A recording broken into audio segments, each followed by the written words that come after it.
Did you know that well over half of all carpal wrist fractures are due to the same small bone being broken each time? It is interesting to note the orientation of this bone during the fall is the primary reason for the fracture. Wouldn't it be powerful if by simply teaching individuals how to fall in a safer manner, we could prevent the vast majority of these fractures? Hi, my name is Elizabeth Finley. I'm from Glenbrook South High School in Glenview, Illinois, and today I will be talking about my paper, Preventing Scaphoid Injuries from Falls. Before I begin, I would like to thank Mr. Rylander who guided me through the research process and provided advice to me in writing this paper. He was instrumental throughout this entire project and led me to where I am today. Thank you. Now, just over a year ago, I fractured my scaphoid in a fall that occurred during basketball. The fracture was painful, required significant physical therapy, and prevented me from playing basketball and engaging in so many activities that I enjoy. Because of this personal experience, I wanted to prevent others from experiencing what I and so many others experience every year. And so the purpose of my research was to understand how changing the way a person falls affects the amount of force imposed on the scaphoid, a tiny bone in the wrist that is responsible for many fractures from falls. There are three main hypotheses. They were, as the wrist falls from greater heights, the scaphoid will experience larger amounts of force. As the wrist approaches a rotated angle of 45 degrees for the angle model experiments, and a rotated angle of negative 45 degrees for the opposite angle model experiments, the amount of force imposed on the scaphoid will increase. And, as the surface of the wrist comes in contact with throughout the experiment rotates via angles with greater magnitudes, the force on the scaphoid will become larger. Let's start off with some background information. First, wrist anatomy. The wrist joint is composed of the distal parts of the ulna and radius and the 8 carpal bones. These 8 carpal bones include the lunate, the tracheum, the pisiform, the capitate, trapezium, the trapezoid, the hamate, and the scaphoid. The 8 carpal bones are arranged in 2 rows. The proximal row, which has the scaphoid, the lunate, the tracheum, and the pisiform, and the distal row, which has the hamate, the capitate, the trapezoid, and the trapezium. The scaphoid is the largest carpal bone and crosses both rows. The scaphoid coordinates the position and motion of the other wrist bones and transfers the load from the hand to the forearm, making it essential for wrist stability. The wrist joint has many ligaments. One of these ligaments is the scaphoid-trapezoidal ligament, which connects the distal pole of the scaphoid bone with the trapezoid and trapezium bones. There is also the radioscaphocapitate ligament, which connects the scaphoid and the capitate. Thirdly, the scapholunate ligament binds the lunate and the scaphoid together. The scaphoid bone is especially vulnerable to fractures. It is the most common carpal bone to be involved in fractures, as about 60% of carpal fractures and about 11% of all hand fractures are scaphoid fractures. This type of injury commonly occurs after people fall and land in their outstretched hands. This type of falling onto outstretched hands ensures that the wrist and the arm take on the full impact force. These foosh, or fall into an outstretched hand injuries, often affect the scaphoid and lead to a fracture because of the scaphoid's role as the main connection between the forearm and the hand. What follows is a description of the experiments I performed to investigate the force on the scaphoid and various falls for the purpose of being able to prevent such fractures from happening in the future through simple education. These experiments did not require many materials. Indeed, the only materials that were needed were a computer, the interactive physics application, a calculator, and a piece of paper outlining the experiments to be performed. The first step was to design the models. I used the curved polygon drawing tool to design a polygon representing the carpal bones, not including the scaphoid. This polygon is the larger orange polygon in the models below. I also used the curved polygon drawing tool to design a polygon representing the scaphoid. This polygon is the smaller orange polygon in the models below. I used relations with actual wrist anatomic values to design these polygons as close as possible to the actual wrist anatomy. The first experiment I did was the angle experiment. Here is a video of the angle Model 1 experiment at 60 degrees.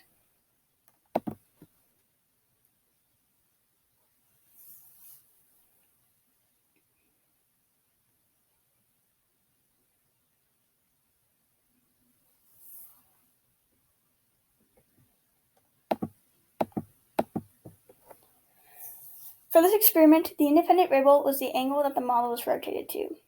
The dependent variable is the total force on the scaphoid in newtons. Controlled variables are the height of the model and the angle of the block or the surface. The angle experiments involved rotating the model counterclockwise. On the screen you can see how the angle experiments at 0 degrees, at 60 degrees, and at 90 degrees were designed. The second experiment was the opposite angle experiment.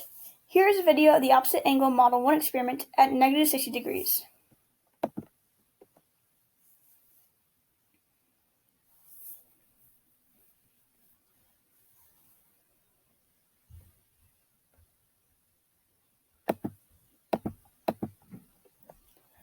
For this experiment, the independent variable was again the angle of the model. The dependent variable is the total force on the scaffold in newtons, and controlled variables were the height of the model and the angle of the blocks. The opposite angle experiments involved rotating the model clockwise. On the screen you can see how the opposite angle experiments at negative 0 degrees, negative 60 degrees, and negative 90 degrees were designed.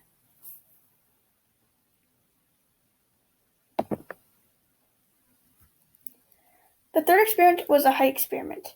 Here is a video of the height Model 1 experiment at 5 meters.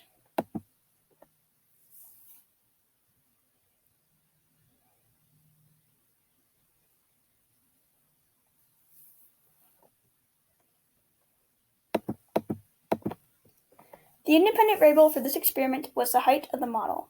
The dependent variable is the total force on the scaffold in newtons, and controlled variables were the angle of the model and the block. Here is a still from one of the height experiments. The fourth experiment was the block experiment. Here is a video of the block Model 1 experiment at 10 degrees.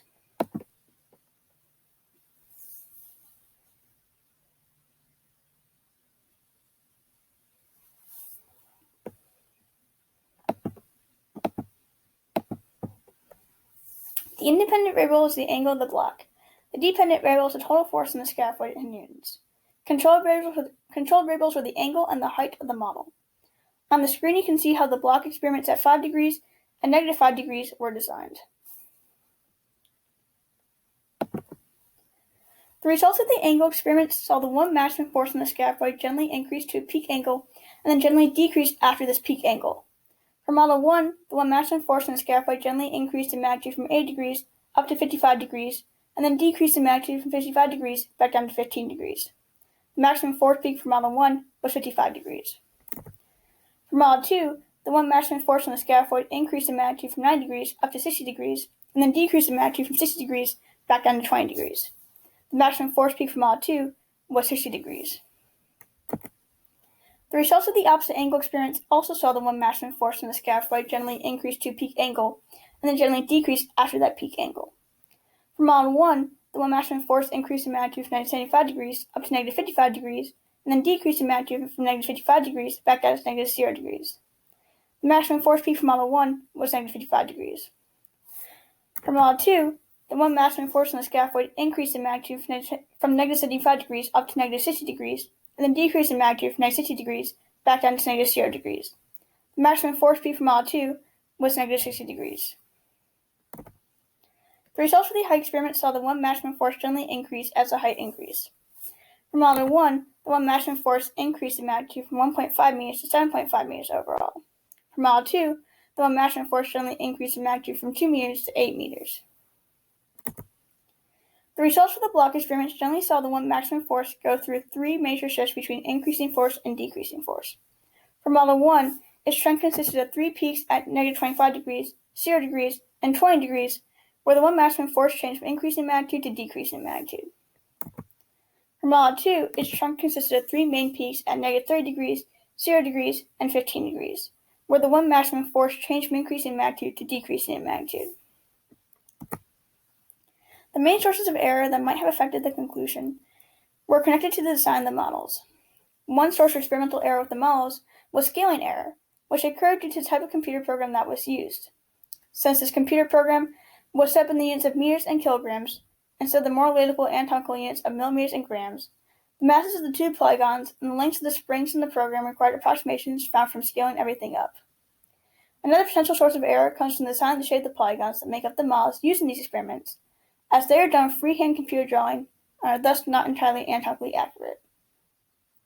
A third possible source of error revolves from the design ligaments, as approximations for ligaments that are designed as springs were made with Hooke's law and given K values. However, it is unlikely that these possible sources of error messed up the overall takeaways and trends seen in the data. One way in which the error with the design of the models could have been avoided is through the utilization of a different computer program that allows for more accurate models of the wrist. Besides these potential sources of error, with the design of the models, there weren't many other possible points of error.